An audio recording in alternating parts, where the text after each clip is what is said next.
Você pensa em investimentos. Que investimento seria bom para você? Você observa o mercado, acompanha as flutuações, você pesquisa os preços e compara e decide investir o seu capital em alguma coisa. É verdade, o momento no nosso país é conturbado para investimentos, mas de alguma forma, quando você pensa em investimentos, o que você pensa?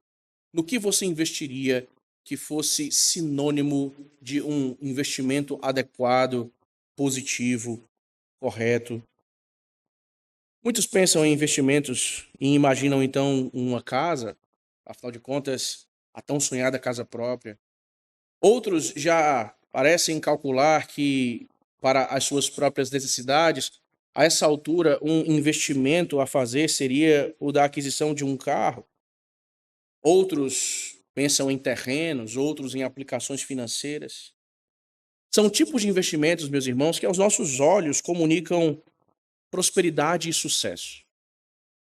Casas, carros, terrenos, aplicações financeiras.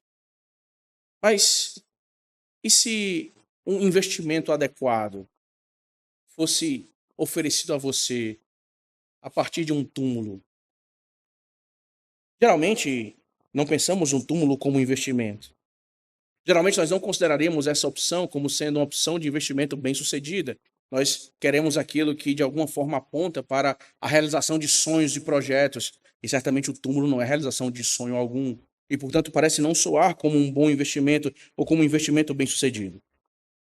Bom, é exatamente sobre isso que o texto nos aponta nessa manhã, irmãos. Afinal de contas, Abraão investe exatamente em um túmulo, numa sepultura, 400 ciclos de prata. E não porque ele se viu no meio de um negócio mal conduzido e, portanto, tornou-se vítima dos filhos de Et nesse aspecto, mas porque o movimento da aquisição do terreno, especificamente um túmulo, uma sepultura, expressava exatamente aspectos da fé crida pelo próprio patriarca. Diante da própria realidade da morte, o que nós vemos é que a primeira possessão daquele patriarca, do qual havia ouvido do Senhor a promessa de adquirir uma terra, é exatamente um quinhão pequeno que comporta um túmulo. Essa é a primeira compra, ou é a primeira parte da posse, meus irmãos, de Abraão, o patriarca que haveria de herdar terra de Canaã, como o próprio Senhor Deus havia dito. Nós lidamos com a morte, irmãos. E o que nós vemos no texto é que a esperança de Abraão não foi apagada pela morte. Pelo contrário, no meio da morte, no meio do luto, Abraão age de forma a demonstrar a integridade de sua fé e de suas convicções no momento em que ela é testada. Portanto, de forma similar, nessa manhã, irmãos, o que nós aprendemos por meio do texto sagrado é que, diante da realidade da morte, meus irmãos, o peregrino continua vivendo pela promessa de Deus, aguardando a herança que o Senhor Deus lhe dará. Essa é uma das tônicas do povo de Deus, meus irmãos, ao longo dos séculos. E diante da realidade da morte, como efeito da própria queda e consequência do pecado, nós, enquanto peregrinos, continuamos a viver pela promessa de Deus, aguardando a bendita herança que o Senhor nos dará. Abraão mostra um comportamento consistente com a fé professada quando esta fé é posta em prova. E ele, então, por meio da graça de Deus que opera em seu coração, nos dá um testemunho eloquente de que o seu coração está alicerçado firmemente na promessa que ultrapassa a própria vida do patriarca, a própria vida de Sara, a própria vida dos seus descendentes. O Senhor cumprirá a sua promessa, ainda que eu não viva para vê-la. Essa é a fé de Abraão, e essa deve ser a fé dos peregrinos reunidos nesse lugar nessa manhã, meus irmãos. Mas como o texto mostra isso para nós? Perceba que nos versos 1 e 2, nós vemos o peregrino enfrentando a realidade da morte sem abandonar a promessa. Aqui, então, a fé, de certa forma, começa a ser provada ou colocada em prática diante de uma situação concreta, difícil e dolorosa. Depois, irmãos, No coração do texto, do verso 3 ao 16, nós vemos o peregrino agindo pela fé, mesmo quando ele ainda não possui a herança prometida. E por fim, fechando o capítulo 23, nos últimos versos, nós vemos então o peregrino aguardando a herança futura com a certeza da fidelidade do Senhor. Diante da realidade da morte, meus irmãos, como nós lidamos com o peso disso? A fé nos sustenta nesses momentos. A fé que nós professamos é suficientemente consistente e poderosa para que nós então lidemos com a morte face a face, sem que sejamos apagados ou consumidos por ela. É o que o texto vai nos ensinar nessa manhã, meus irmãos, portanto, ouçamos atentamente. Abraão, então, é aquele que enfrenta a realidade da morte sem abandonar a promessa. Os versos 1 e 2 nos mostram exatamente o funeral de Sara. Nos é dito que, tendo Sara vivido 127 anos, morreu em Quiriate Arba, que é Hebrom, na terra de Canaã. Sara, longeva, 62 anos depois da partida de um dos caldeus, falece. Moisés aqui, meus irmãos, registra cuidadosamente um dado que é singular nas Escrituras. Esse é o único caso onde a idade de uma mulher é explicitamente registrada nas Escrituras. Por quê? Certamente não para que a nossa curiosidade fosse satisfeita do ponto de vista histórico, mas a preservação e a citação direta disso nos apontam exatamente, irmãos, para a realidade de que Sara é destacada na história da redenção como a esposa do próprio pai da fé, como que uma espécie de matriarca da aliança, por meio de quem Deus cumpriu de fato a sua palavra e a sua promessa ao conceder Isaque. Portanto, a morte de Sara, irmãos, na história de Gênesis, marca o encerramento de uma etapa, como nós temos visto aqui. E vai nos preparar para o que virá exatamente a seguir. E que nos leva a pensar que, embora seja verdade que o servo de Deus morra, meus irmãos, a palavra do Senhor permanece firme. Vivendo 127 anos, Sara morre. Mas não em qualquer lugar. Nos diz Moisés que ela morre no coração da terra da promessa, em Quiriate Arba, que é Hebrom, na terra de Canaã. Note que Moisés estabelece aqui o registro especial do lugar aonde Sara falece, não em qualquer lugar, mas na terra prometida. Mas note, não como proprietária da terra, conforme a promessa do Senhor Deus havia estabelecido. Após décadas peregrinando em Canaã, após décadas acompanhando então o seu esposo, Abraão e família não têm ainda sequer um lugar para sepultar os seus mortos. Perceba que Moisés deliberadamente tende aqui a criar uma tensão em nós. Mas é a promessa do Senhor. Ele havia dado em sua palavra a certeza de que ele daria uma terra aos seus filhos, a Canaã, a Abraão, a Sara e aos seus descendentes. Sara morre, Abraão já é bastante idoso. E a promessa do Senhor Deus? Ela morre no coração da terra prometida. O fato aqui, até então, é que a terra continua na mão de outros, que não do próprio Abraão. Portanto, a promessa parece caminhar no sentido contrário ao que o próprio Deus havia dito. Ele havia prometido algo, mas nós vemos então a morte de Sara parecendo contradizer aquilo que o Senhor Deus havia prometido que faria. Esse é o contexto. Sara morre e o seu funeral acontece. Note que o texto nos diz, meus irmãos, no verso 2 ainda, veio Abraão lamentar Sara e chorar por ela. Ora, como nós entendemos a expressão veio aqui, se ambos habitavam juntos?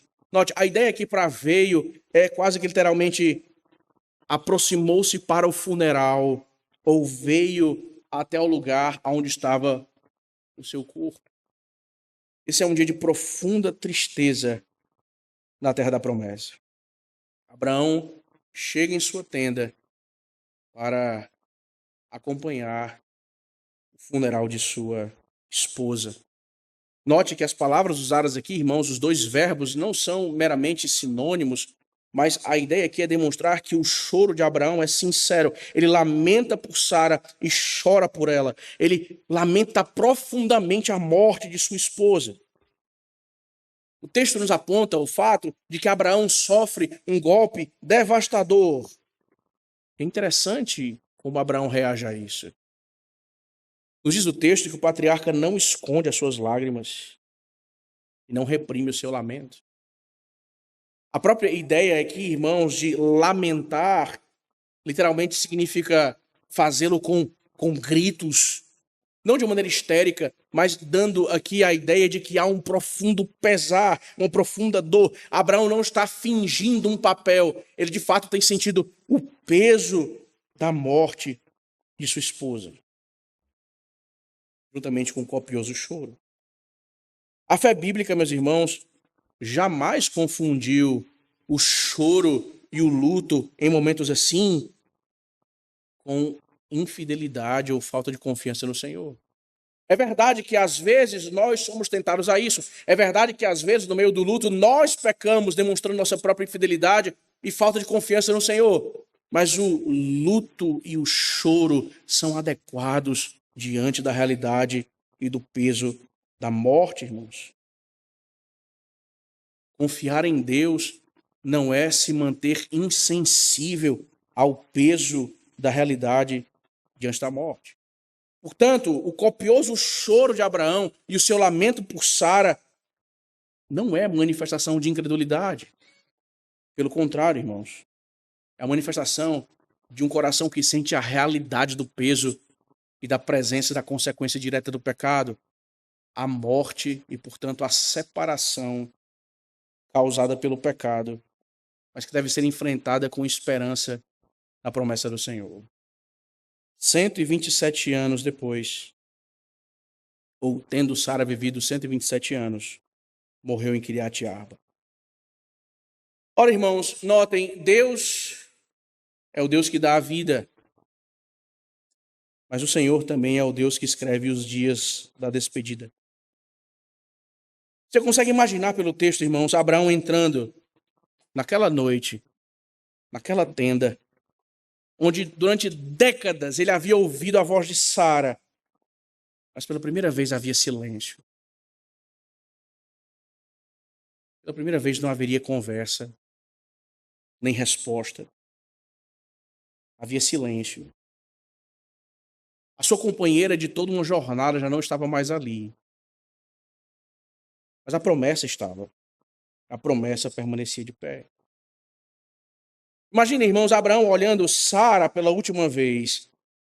Durante décadas ela esteve ao seu lado em Ur. Durante décadas ela havia peregrinado então em Canaã, em Harã, passando por provas, passando por tantas situações.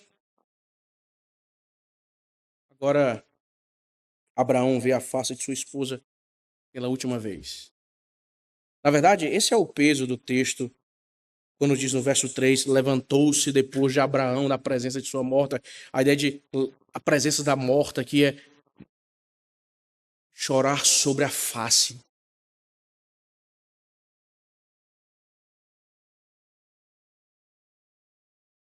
Aquela que acompanhou Abraão durante a maior parte de sua vida, agora é levada pelo Senhor. Ela já não está mais lá, irmãos.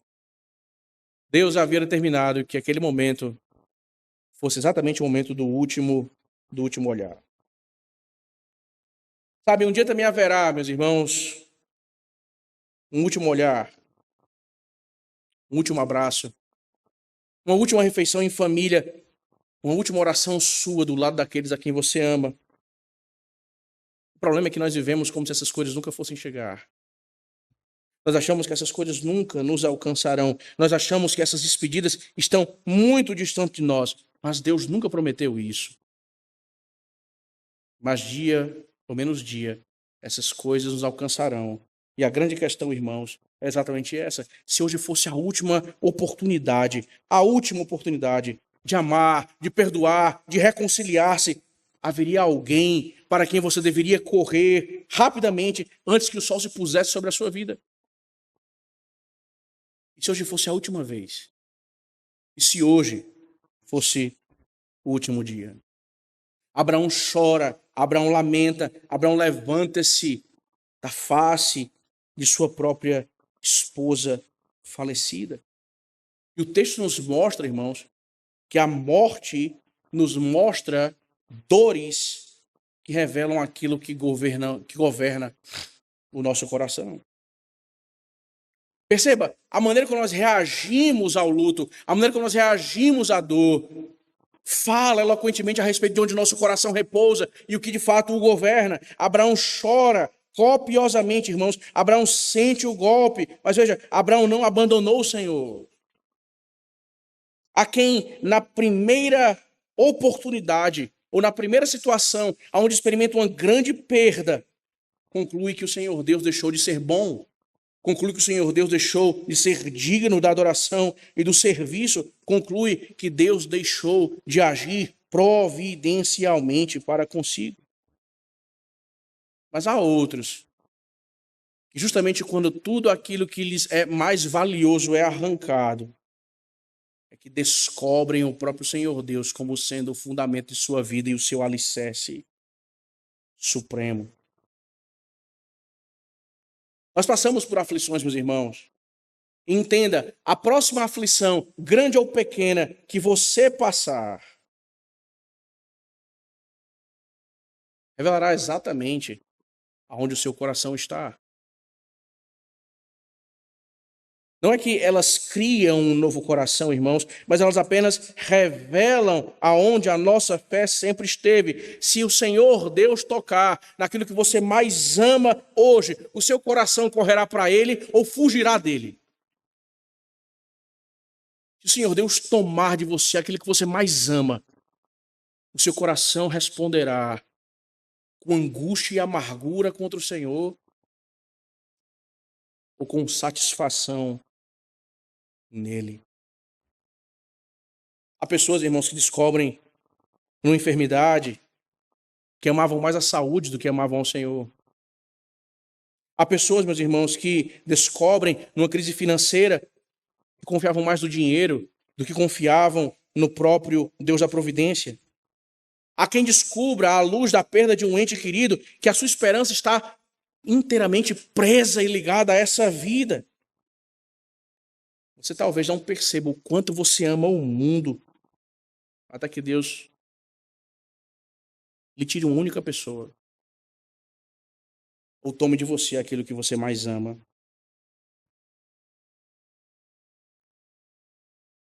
A grande questão, irmãos, é que o nosso coração é um excelente ator, enquanto nada é tirado dele. Mas, quando a providência atua sobre nós, e de fato expõe o nosso coração e tira aquilo que ele mais ama, a máscara da atuação é rasgada pela própria providência. Percebam que a maneira como Abraão aqui lida com a perda dolorosa de sua esposa, mais uma vez, mostra onde está o seu coração, mostra onde está a esperança dele, mostra como ele lida com a morte e para onde ele olha. Abraão sabe que a providência nunca, absolutamente nunca erra o endereço. O Senhor sabe, irmãos, que há dores que ninguém consegue dividir com você. O Senhor sabe que existem dores que você não consegue dividir com ninguém. Ele sabe que existem lembranças que talvez você nunca tenha contado sequer à sua família, aos mais íntimos. Ele sabe que há noites em que a casa inteira dorme, mas você permanece acordado com seus pensamentos, com suas lembranças, com suas dores. É justamente para esse tipo de situação, meus irmãos, que o Senhor Deus nunca fecha a porta. É justamente aqui, meus irmãos, que ele nos chama a olhar para ele. O salmista diz que ele atravessa o vale da sombra da morte e confia no Senhor, porque lá ele estará com ele, ou o Senhor estará com ele. Mas e quanto a nós? Certamente, irmão, seria uma tragédia atravessarmos o vale da sombra da morte conhecendo menos ao Senhor Deus a quem nós servimos do que nós deveríamos conhecer depois de situações como essas. A providência nunca erra o endereço. Leve as suas lágrimas ao Senhor, leve as suas dores ao Senhor. Você estará muito mais seguro nas mãos dele. As suas lágrimas estarão muito mais seguras, amparadas pelas mãos dele, do que escondidas no seu peito. Morreu Sara, tendo vivido 127 anos em Kiriat Arba, que é Hebron, na terra de Canaã. Veio Abraão lamentar Sara e chorar por ela. Mas perceba, irmãos, que no coração do texto, do verso 3 ao verso 16, nós temos Abraão apontado por Moisés, revelando uma nova faceta dentro do próprio contexto. Nós vemos que Abraão, enquanto peregrino, continua agindo pela fé, mesmo que a herança ainda não tenha sido concedida a ele. Perceba que o texto diz: levantou-se depois Abraão da presença de sua morta e falou aos filhos de Het. Note, após um momento de luto íntimo, de dor particular, de aflição pessoal, o texto inaugura aqui uma mudança significativa em sua dinâmica. Abraão levanta-se, levantou-se Abraão. Irmãos, dentro do contexto, isso é muito mais do que um simples movimento físico de alguém que estava sentado ou deitado e se põe de pé. Isso nota ou aponta para uma passagem no próprio texto, dentro do seu contexto, do lamento privado para aquele que assume a responsabilidade pública diante da situação. Em outras palavras, Abraão não é paralisado pelo luto. Abraão se move. A fé não elimina a dor, é verdade, mas ela anula completamente a realidade de que alguém domine, ou seja, dominado em sua vida pelo luto. Interessante, aqueles que dizem com toda sinceridade de coração, irmãos, luto eterno. Luto eterno. Ora, é exatamente a fé que nos mostra que essas palavras, embora sejam sinceras e sejam carregadas de emoção, graças a Deus, não são verdadeiras e só podem não ser verdadeiras por causa do Senhor e apenas nele. Abraão chora, lamenta, mas age pela fé. O luto é impedido pela fé e não domina completamente a vida do peregrino. Então ele age. E como a sua ação é demarcada pelo texto? Bom, primeiro ele se reporta aos filhos de Het, afinal de contas, ele diagnostica a sua própria situação. Sou estrangeiro e morador entre vós, dai-me a posse da sepultura convosco. Ele diz: eu sou estrangeiro, dentre vocês eu não tenho direito de aquisição à terra, eu não tenho nada, apesar de estar há décadas em vosso meio. Portanto, concedam-me o direito de adquirir propriedade entre vocês. Eu solicito a vocês que me concedam direitos sobre a terra. Agora, a grande questão, irmãos, é que Abraão fala aos filhos de Het acerca de uma sepultura. Mas Abraão deseja muito mais do que um lugar adequado para sepultar e guardar um corpo. O que nós temos é um homem que lamenta profundamente a morte da esposa, levantando-se para testemunhar publicamente acerca de sua própria esperança, acerca de sua fé na palavra do próprio Senhor. Ele pede uma propriedade legal, uma posse permanente, uma concessão que possa lhe tornar oficialmente proprietário de uma parcela de Canaã.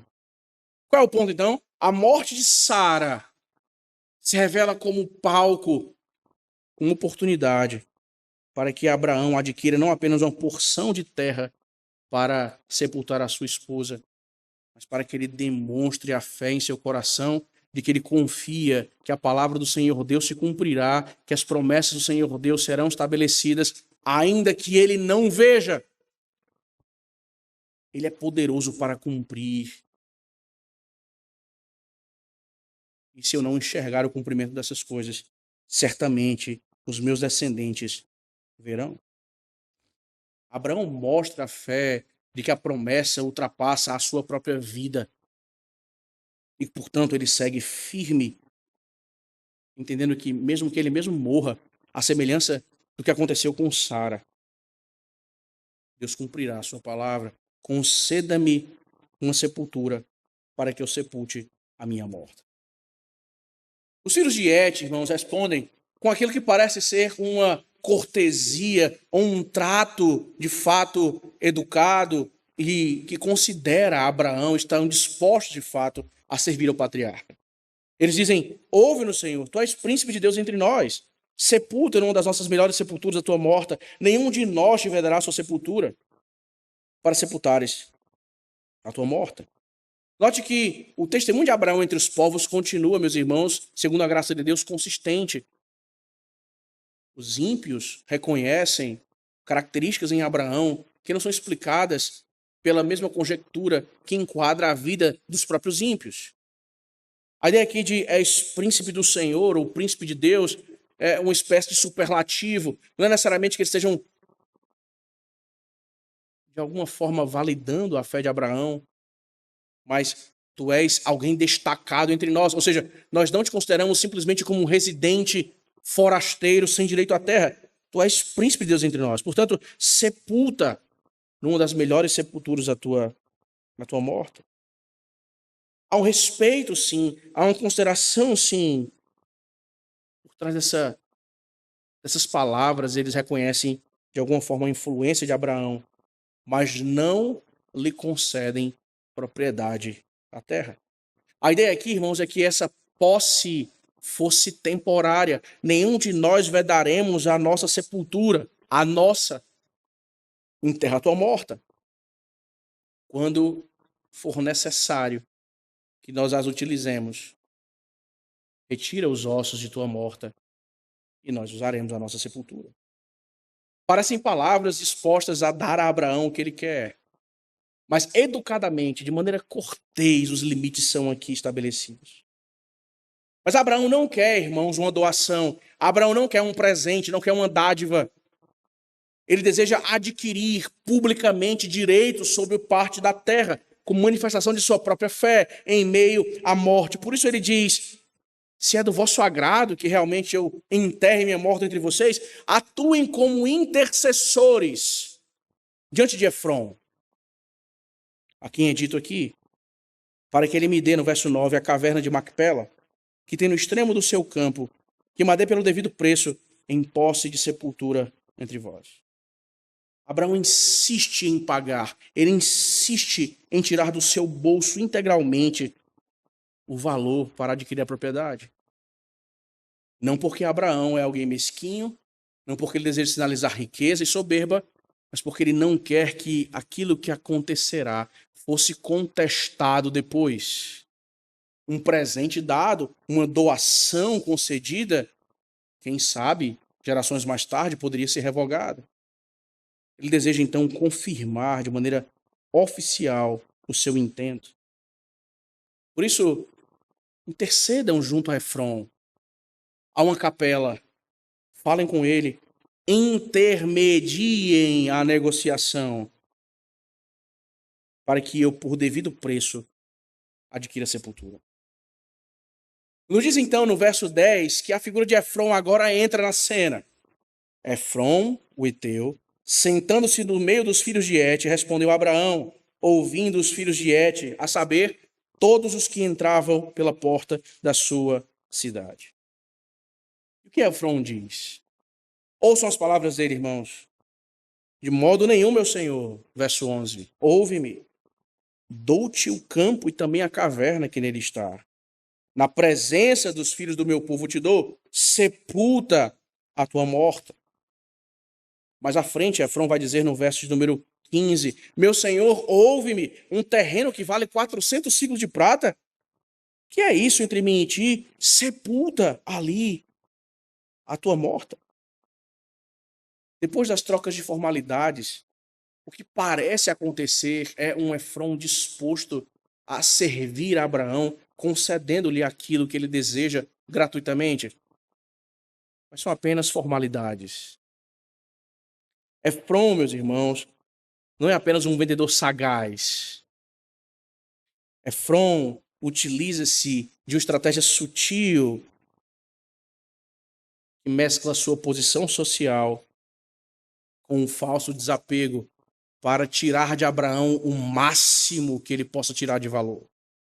Como assim? Veja, ele utiliza aqui 3 práticas ou 3 maneiras de fazer isso. A primeira, veja no verso 10, há um cenário de pressão pública do qual ele se aproveita, sentando-se no meio dos filhos de Et, a saber, todos que entravam pela porta da cidade. Note, ele deliberadamente aproveita-se da situação para que tudo isso aconteça a partir da porta da cidade, dando publicidade ao caso, adicionando então pressão pública sobre Abraão.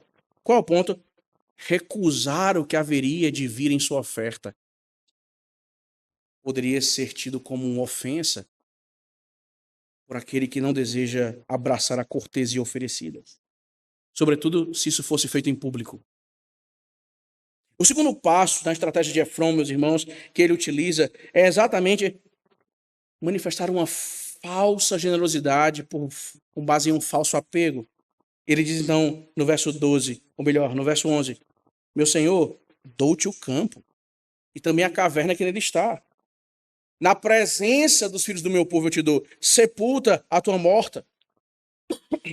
Note, irmãos, a grande jogada de Efrom. Oferecer algo de graça nesse contexto do Antigo Oriente Próximo era simplesmente uma formalidade da qual se esperava uma contrapartida proporcional. Com base nisso, Efrom adiciona aquilo que Abraão não havia mencionado: dou-te o campo e também a caverna. Veja, Efrom gentilmente ou habilmente, de maneira sagaz, força Abraão a levar o campo inteiro, aumentando o preço do negócio. Diante dos filhos de Et, eu te ofereço, leva o campo, leva a caverna. Abraão não é bobo no cenário, irmãos. Ele sabe o que está acontecendo, ele sabe os códigos culturais. Ele não está sendo enganado ou ludibriado. Ele simplesmente diz: não, eu quero que publicamente fique claro que eu adquirirei o campo ou aquilo que eu desejo como propriedade. Que é exatamente o que vai selar a terceiro passo na estratégia de Efrom. A tática do isso não é nada entre nós. Verso 15. Um terreno que vale 400 ciclos de prata. Que é isso entre mim e ti? Que besteira.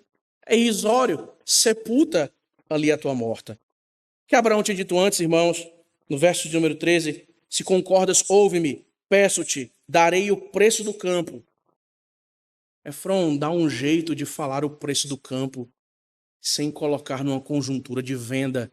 Que é isso? 400, um terreno que vale 400 ciclos de prata? Que é isso entre mim e ti? Sepulta tua morte. Quando Abraão insiste em pagar, meus irmãos, Efrom declara o preço de forma despretensiosa.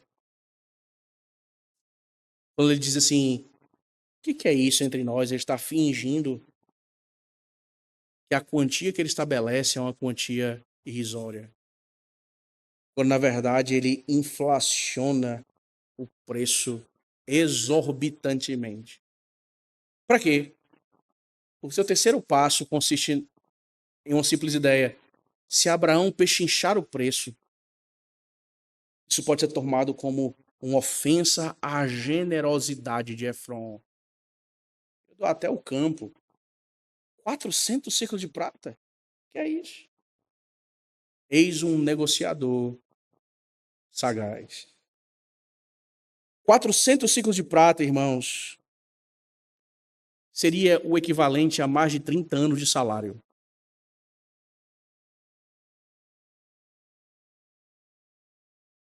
Qual a resposta de Abraão? Tendo Abraão ouvido isso, pesou-lhe a prata, de que este lhe falara diante dos filhos de Et, 400 ciclos de prata, moeda corrente entre os mercadores. Para garantir que a sua aquisição não fosse contestada por ninguém, Abraão desembolsa aquilo que Efrom estabelece como preço. Paga.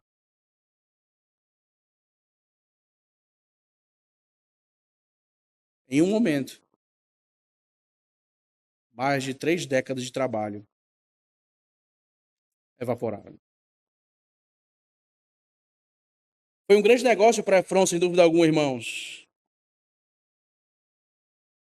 Mas, sobretudo, Abraão testemunha publicamente aonde está o seu coração. Qual é o ponto, irmãos? Veja, a fé é vista nas decisões que nós julgamos pequenas do cotidiano. E não somente nos momentos em que nós somos grandemente provados debaixo da providência. Todos nós admiramos o Abraão do Monte Moriá, que vai até o fim, sobe o monte, prepara o altar, dispõe o seu filho, levanta a sua mão com o cutelo. Todos nós admiramos a fé de Abraão no Monte Moriá, mas poucos admiram Abraão comprando um terreno. O ponto é que o Senhor Deus registrou ambas as coisas como significativas e valiosas, com o mesmo cuidado. Sabe por quê? Porque a fé não aparece apenas quando Isaac é colocado sobre o altar. A fé e os seus reflexos que guiam o nosso coração, irmãos, aparecem quando nós pesamos moedas, quando nós assinamos acordos, quando nós cumprimos a promessa que fazemos, quando nós tratamos as pessoas e fazemos o que é certo, mesmo que ninguém perceba o que nós estamos fazendo e reconheça o que fazemos. Talvez eu e você nunca sejamos chamados debaixo da providência para atos grandíssimos de, entre aspas, heroísmo espiritual, irmãos. Mas amanhã cedo o Senhor observará como você trata o seu cliente. Amanhã o Senhor observará como você lida com a sua esposa ou com o seu esposo.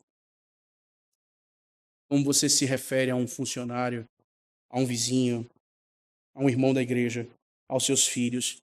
Note, é no cotidiano que a fé veste roupa de trabalho.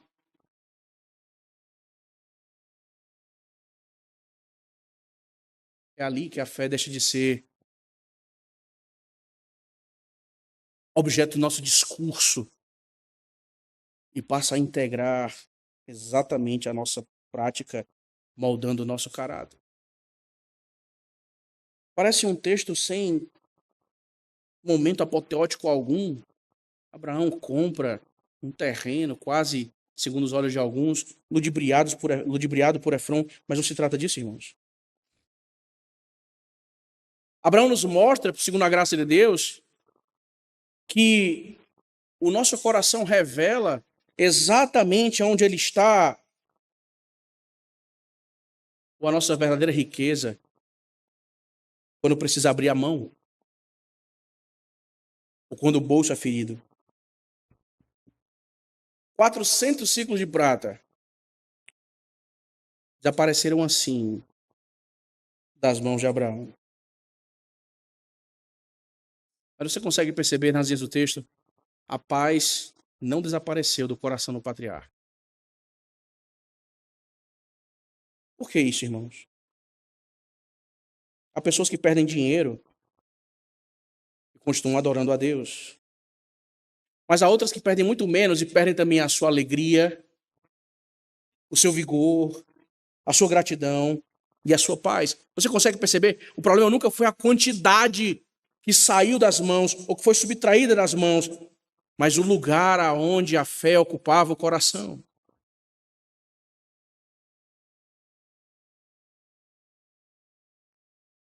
aquilo que você não consegue entregar sem perder a paz, talvez já tenha tomado espaço demais no trono do seu coração. Talvez já tenha deixado de ser bênção sobre a sua vida para se tornar o Senhor sobre a sua vida. Abraão mostra que é a fé que move os seus atos. Todos devem saber que ele leva a sério e confia nas palavras do seu Deus, e nem a morte tirará dele isso. Nos diz o verso 16, então, que a negociação impele Abraão a dar o preço do campo. E aí, por fim, nos versos 17 ao 20, irmãos, o que nós temos é basicamente uma ideia de documento público ou de reconhecimento público de título de propriedade aqui. É dito assim: assim o campo de Efron, que estava em Macpela, fronteiro a Manre, o campo, a caverna e todo o arvoredo que nele havia, e todo o limite ao redor, se confirmaram por posse a Abraão na presença dos filhos de Et, de todos os que entravam pela porta da cidade. Depois sepultou Abraão a Sara, sua mulher, na caverna do campo de Macpela, fronteiro a Manre, que é Hebron, na terra de Canaã. E assim, pelos filhos de Et, se confirmou a Abraão o direito do campo e da caverna que nele estava, em posse da sepultura. O texto termina assim, irmãos, mostrando que o peregrino aguarda a herança futura com certeza na fidelidade de seu Deus. Primeiro desfecho da negociação.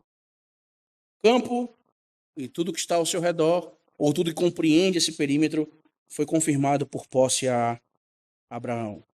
Note que Moisés descreve de maneira precisa os elementos que compõem o campo, irmãos. Isso não é acidental. Pelo contrário. O que nós temos aqui é a linguagem de transferência de propriedade nos moldes dessa época e desse contexto. Tudo aqui é delimitado documentalmente, ou sob forma de um documento, segundo deve transparecer para nós. A morte continua presente, mas a esperança continua viva. A esperança continua e repousa na terra que o Senhor Deus prometeu dar a Abraão e os seus descendentes. Se confirmaram por posse a Abraão. É interessante, irmãos, que o primeiro uso da terra prometida não é construir uma cidade, não é edificar uma casa, não é estabelecer um campo para a lavoura, mas sepultar Sara. O peregrino que obtém como seu primeiro quinhão, primeiro pedaço da terra prometida, um pequeno pedaço de chão para sepultar a sua esposa. Sinalizando então a esperança que repousa no coração da terra de Canaã. A partir disso, então, Sara é sepultada. Depois sepultou Abraão a Sara, sua mulher. Veja que o texto sempre faz questão de dizer o local: Macpela, fronteiro a Manre, que é Hebron, na terra de Canaã. Abraão alcançou o seu propósito desde o início do capítulo 23. Ele conseguiu a terra, o direito de propriedade sobre ela. Agora, a confirmação jurídica da posse é incontestável, pertence a ele. É verdade, é um pequeníssimo pedaço visível de terra, mas um testemunho eloquente de que o Senhor cumpre as suas promessas e seguirá cumprindo. Abraão continuará peregrino. Continuará peregrinando sobre a terra. Mas ele já possui as primícias do que será a sua herança futura. É interessante, irmãos, que o texto não termina com um sepultamento. O texto termina dizendo: e assim pelos filhos de Et se confirmou a Abraão o direito do campo e da caverna que nele estava. Moisés fez questão de mostrar que a esperança é certa. A posse foi confirmada. É irrevogável. Assim, irmãos, Abraão lida com a morte. Sua falecida esposa, sem esquecer dele mesmo, mais avançado ainda em idade. Isso deveria nos ensinar algumas questões, irmãos. Afinal, dentro de alguns anos, quem sabe dentro de alguns dias, outros carregarão seu caixão. Esse momento chegará. Depois disso, a sua alma se encontrará em um local onde nenhum sermão poderá alcançá-la. Pergunte ao seu coração, antes que seja tarde, e se hoje fosse o último dia? E se hoje fosse a última noite? Você estaria pronto para se encontrar com Cristo? Apesar das dores, das angústias, da aflição, você estaria pronto. Um dia, irmãos, mais dia ou menos dia, outros escolherão nossa roupa, nos vestirão, carregarão nossos caixões, irmãos,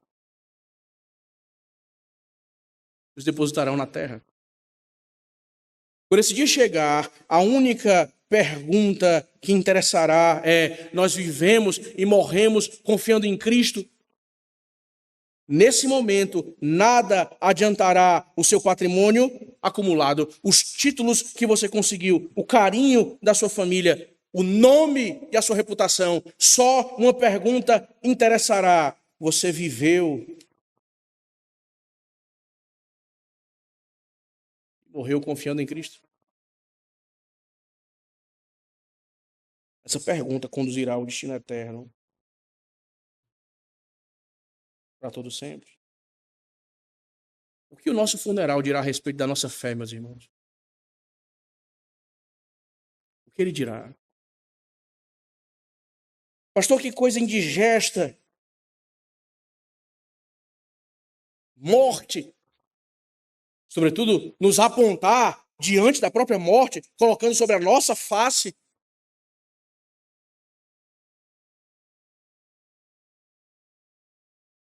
É necessário, irmãos, afinal, o texto nos mostra, e por implicação, nos aponta que nem toda morte significa descanso.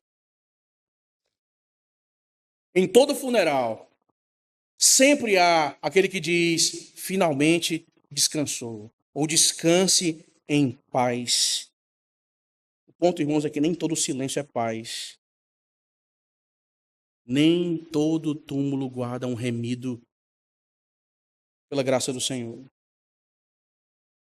Há homens e mulheres que fecham os seus olhos aqui, cercados pelo carinho de suas famílias, mas abrem na eternidade os seus olhos diante das chamas do inferno. Não espere a eternidade chegar para pensar nela. Se hoje fosse a última noite de sua vida, você morreria nos seus pecados ou morreria em Cristo? Em Cristo ou em seus pecados? Você morreria confiando no mediador do pacto da graça, cujo sangue satisfez a justiça.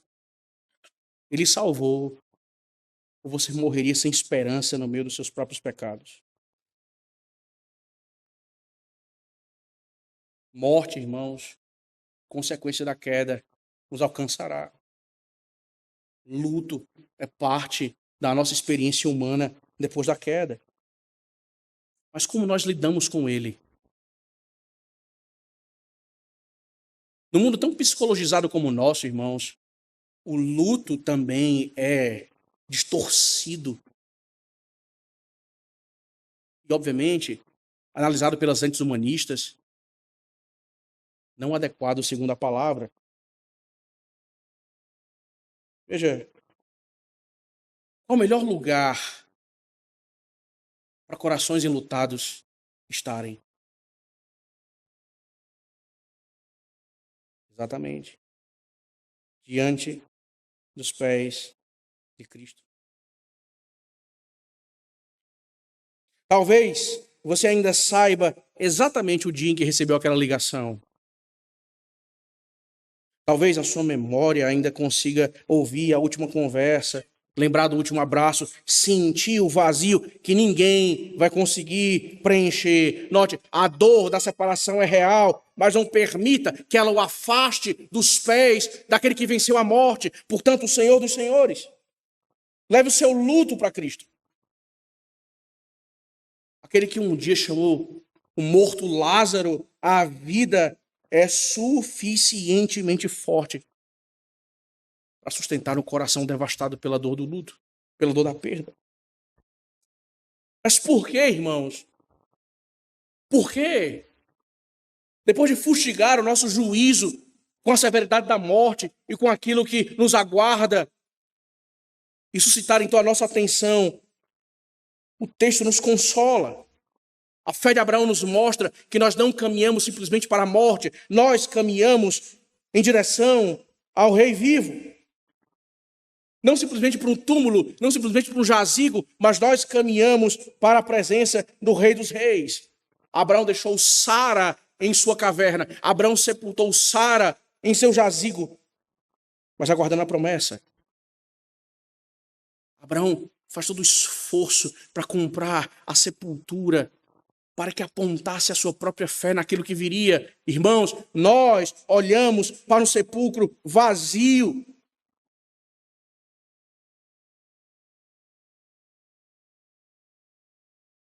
Da próxima vez que você visitar o túmulo de um irmão seu em Cristo,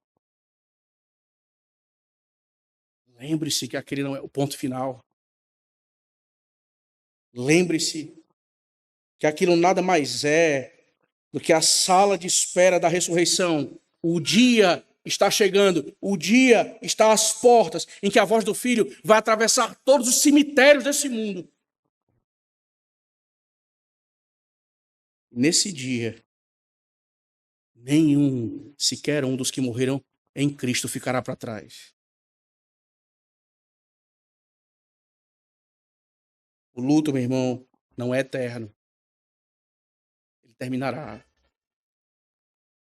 Quando o Senhor assim o fizer, o luto terá terminado para sempre. E aquilo que foi descrito como último adeus vai ser substituído por um reencontro que não conhecerá mais data de despedida. De eternidade a eternidade. Abraão, pela graça, irmãos, nos mostra que o Evangelho não nos ensina apenas a viver, mas também nos ensina a morrer. Nós somos filhos de uma geração, meus irmãos, que faz de tudo para não pensar na morte. Eu não me refiro a pensamentos tétricos, pecaminosos, que admiram ou que desejam a morte. Não se trata disso. Mas de considerar a realidade da morte. Nós somos filhos de uma geração que a esconde, que a evita, que deseja esquecê-la. Mas qual é a realidade? O Evangelho nos obriga a olhar face a face para ela. E o que será? O Evangelho nos mostra, encontrado pelos indícios da fé de Abraão, irmãos. Cristo não veio apenas redimir sua vida. O Senhor Jesus Cristo veio preparar a sua morte. A grande prova da fé genuína reside exatamente aqui. Não é apenas como nós vivemos quando tudo vai bem, ou quando as coisas estão nos eixos, segundo os nossos olhos, mas sim como nós morreremos quando chegar a nossa hora. O que nosso funeral dirá de nós, irmãos? Se hoje um diagnóstico lhe dissesse que você tem apenas uma semana de vida,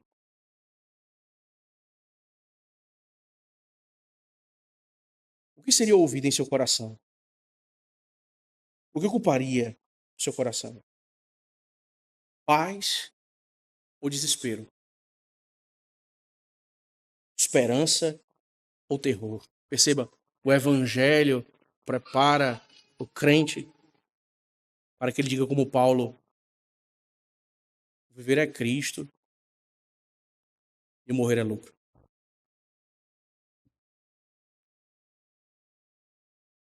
Nós não procuramos a morte, irmãos, isso é pecado.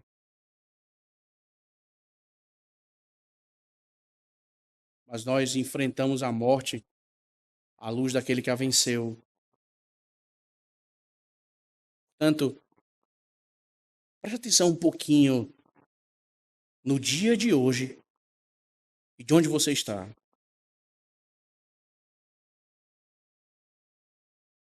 Todo o dia do Senhor, irmãos, é uma celebração retumbante da vitória sobre a morte. Você lembra, no primeiro dia da semana, o túmulo, o sepulcro foi encontrado vazio. Todo domingo é uma proclamação pública, eloquente e cheia de fé de que a morte perdeu seu domínio. Ele venceu.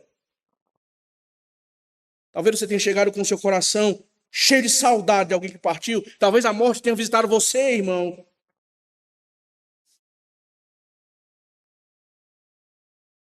Então olhe para esse dia do Senhor.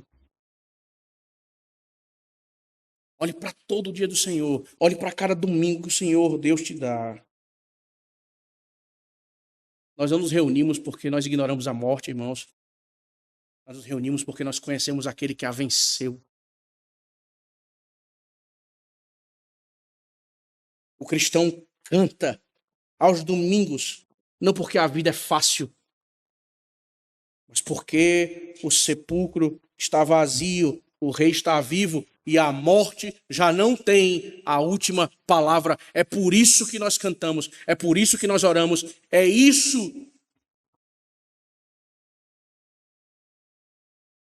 Exala,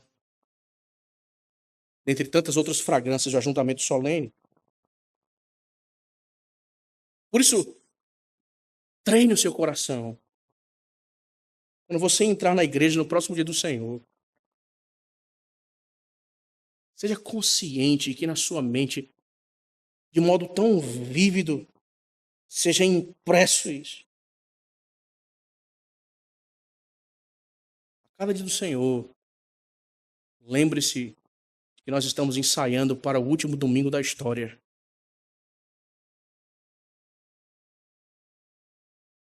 Aquele que nós adoramos pela fé.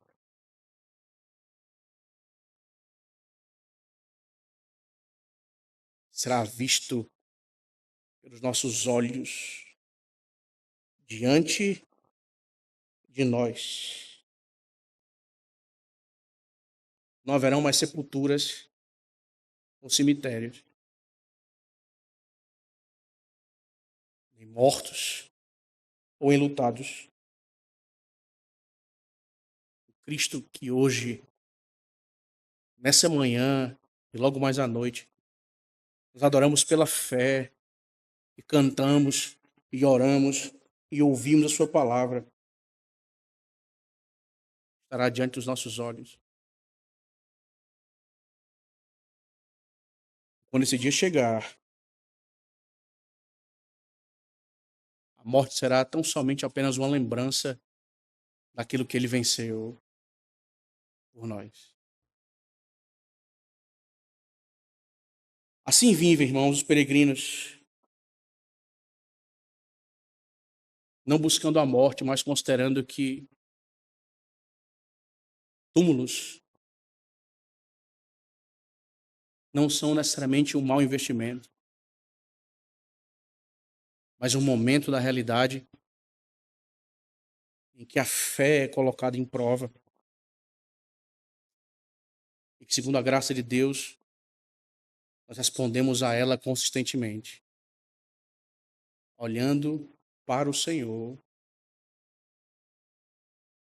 enquanto caminhamos. Diante da realidade da morte, irmãos, o peregrino, não só Abraão, nós, continuamos vivendo pela promessa de Deus, aguardando a herança que o Senhor certamente nos dará. É isso que acontece, especialmente todos os domingos.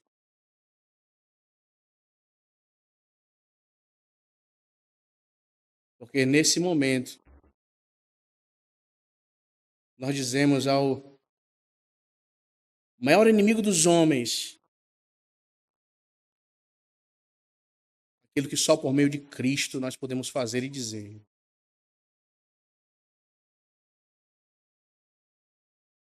Como quem tripudia pela certeza da vitória final. Onde está, ó morte, a tua vitória? Onde o teu aguilhão? Nós dizemos isso toda semana. Porque o rei venceu. Por isso, peregrinos, continuemos a caminhar, mesmo diante da realidade da morte, confiando firmemente no Senhor e aguardando a herança que Ele certamente nos dará. Vamos orar, meus irmãos.